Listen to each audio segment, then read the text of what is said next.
Some children are caught in a vital situation, some paper girls are caught on their route, and we get to the bottom of the surface. This week on Top of the Stack.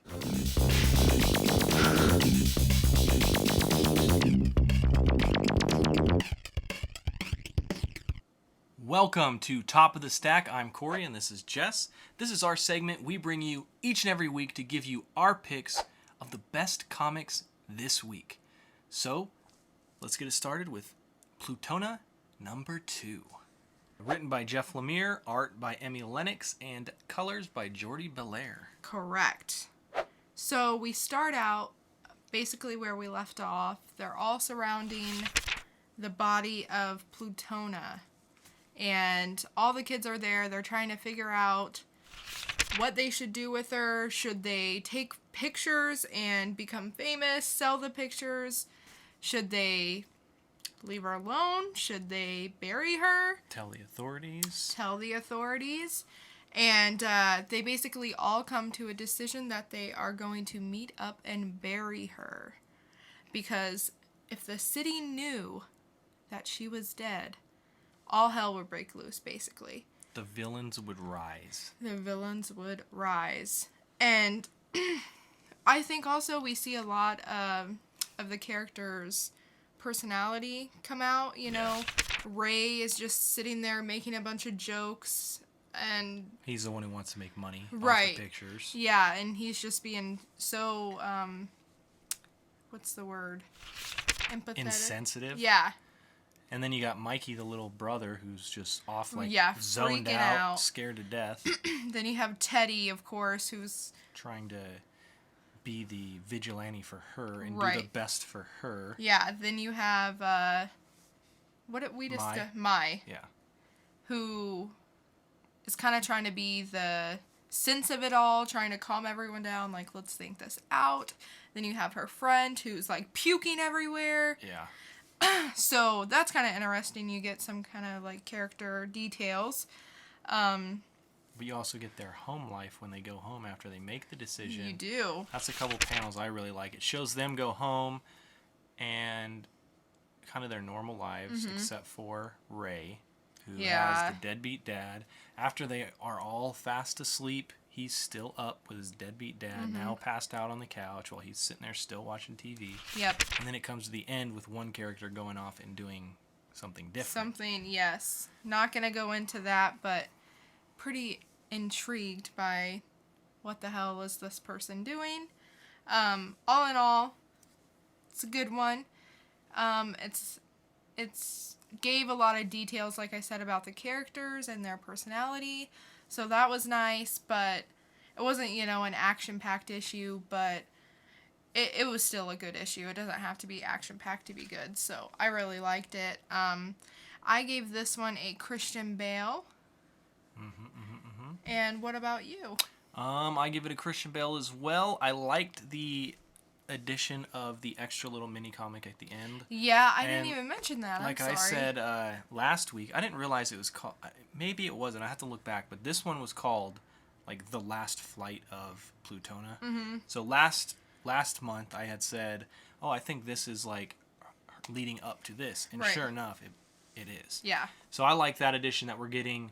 We are getting the down-to-earth, stand-by-me-ish kids coming together story, but then you get this mini comic that is the action, that what's going on. Yeah. So overall, Plutona number 2 by Jeff Lemire, Emmy Lennox, and Jordi Belair is getting a Christian Bale from Geek'd Up. Now, on to the Surface number 4 by Leshcott, Langdon Foss, and again, Jordi Belair. Just a busy little girl. I know, she is. Busy woman, I must say. Little girl. But this one was very interesting to me. I like this guy, Leshcott's writing, in almost anything he does. Makes you think. Sometimes it comes off as a little pretentious. A lot of people I hear say, especially about a book he does called Material. But this one was just mind-bending to me. Because the first 3 issues are this trippy, psychedelic surface these kids are looking for, and this company that's also looking for the location. And then the end of the last one, the main character, Nausea, looks over at at you, the reader, and says Alesh, which is the writer's name. And I'm like, what is happening? Yeah. And this one is all about him and his career, and the surface is all around him and what has brought him to this point. It totally flipped the script completely. Yeah, I was like, what is going on? You have the writer, Langdon Foss, drawing in certain things when he asks him to, erasing certain things when he wants him to. And it's really a deep look into the psychological being and state of the writer. Right. Which I really like, because I didn't know where this comic was going to go. I don't know where it's going to go anymore. And right. Is that it? Was that it? I don't know. Because the way it kind of ends is it kind of seems the surface is all around us. Our life is searching for our beginning or something like that. It's crazy, but it was like a big whirlwind of mindfuck. Yeah, pretty much. It was a little bit out there for me, but I mean, it was okay, but it was a little bit out there. Yeah, so I mean, I can't really say much without giving it away. It's just his journey. If you're into his writing, if you're into sci-fi, the first 3 issues are really good sci-fi, and then this is just a total flip. Completely different. Yeah, but so I personally think it's good. The art was always one of the reasons I really liked it, because those first issues were very trippy and like detailed. Yeah, and then this one has many art styles because he's looking at the desk of the writer with a little black and white thing, and then that becomes the comic you're reading, and he's in it. It's just really interesting. Yes, it takes reading to understand it.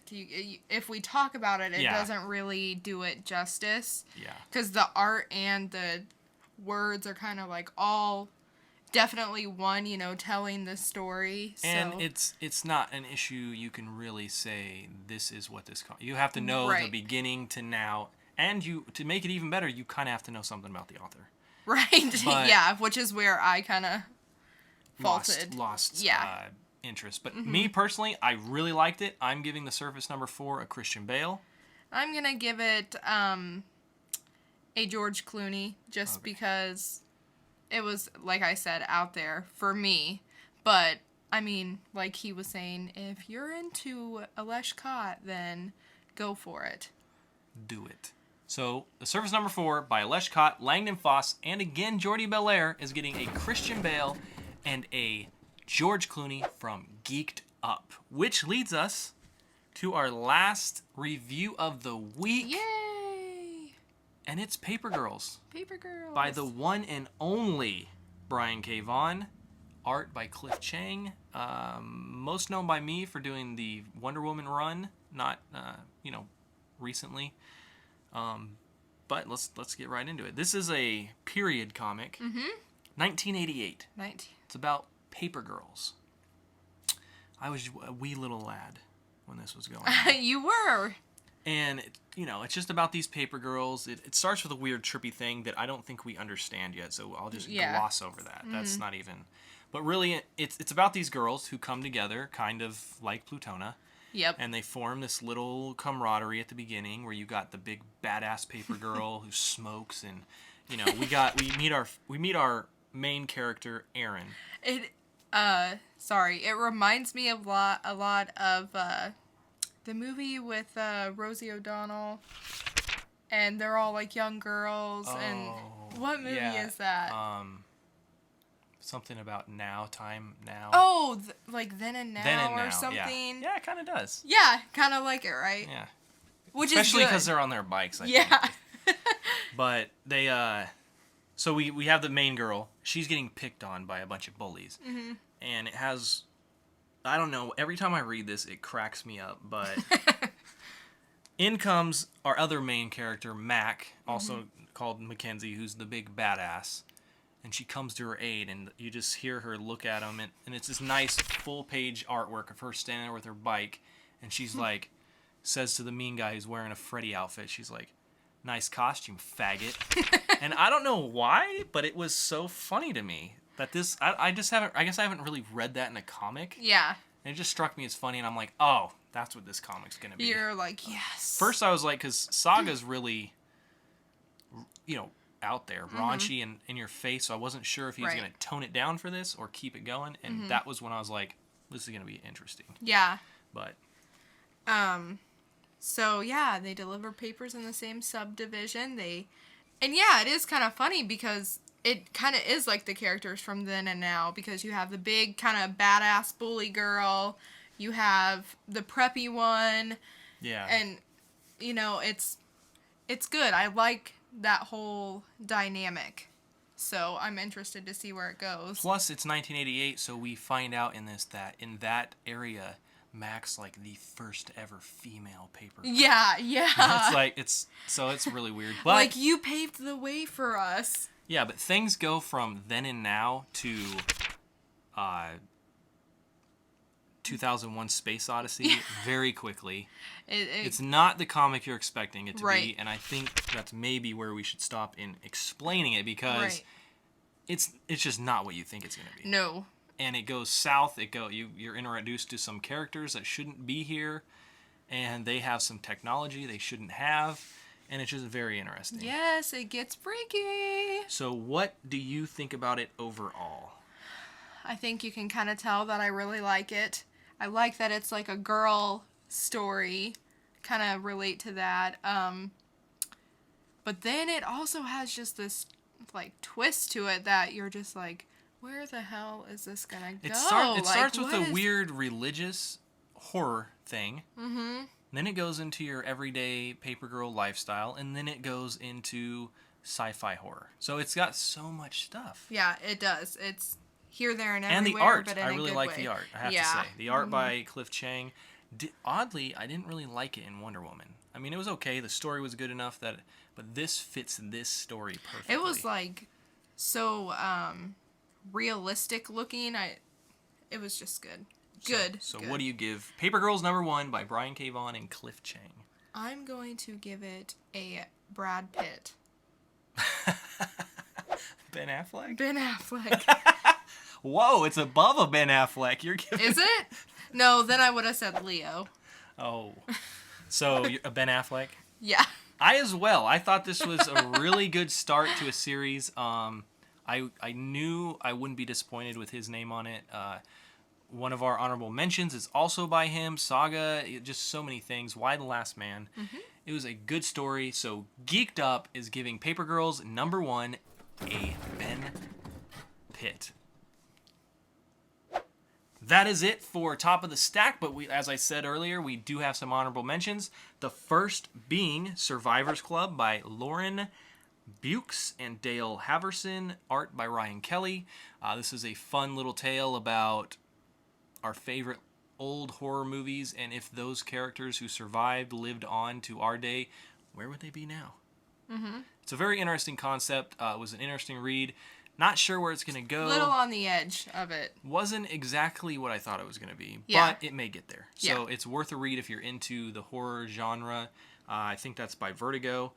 And then we also have We Stand on Guard, #4 of 5, Leading Up to the End by Brian K. Vaughan, Steve Scroce, and Matt Hollingsworth. A lot of action in this one. Mm-hmm. A lot of things happen. It comes down to the wire into next month, our final one. So if you've been reading it, check it out. If you're into warfare and sci-fi and good art, maybe start from the beginning and see if you like it, or wait for the trade. So that's it for this week on Top of the Stack. If you have any questions or comments, let us know in the comments below. Make sure you like, comment, and subscribe. We will get back to each and every one of you. So get that conversation going. Mm-hmm. Let us know, what did you pick up? What did you think about these issues we did this week? Maybe if we didn't have one you thought was really good, what was it? Just let us know in the comments and we will get back to you. But until next time, stay geeked up. And always hug Xenomorph. Always.